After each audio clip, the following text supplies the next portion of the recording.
Hello and welcome. I'm going to be answering WAEC 2020 Biology Objective Past Question 39. A company was prohibited from producing bags made from natural leopard skin.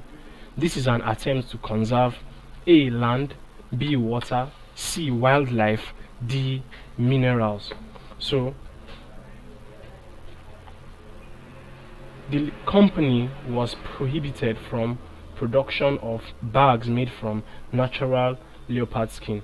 Now, natural leopard skin is of course obtained from poaching of leopards.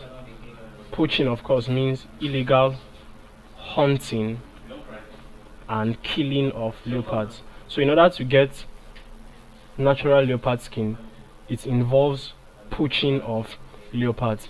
Now, if this is prohibited, if the company is prohibited from producing these bags, that means it will have to also stop poaching of leopards. Now, leopards are considered part of wild life.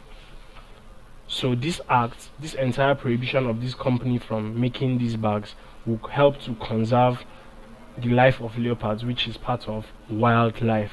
So option C, wildlife, is the correct answer to this question. Thank you, and please subscribe to this channel for more videos and for more past questions and answers.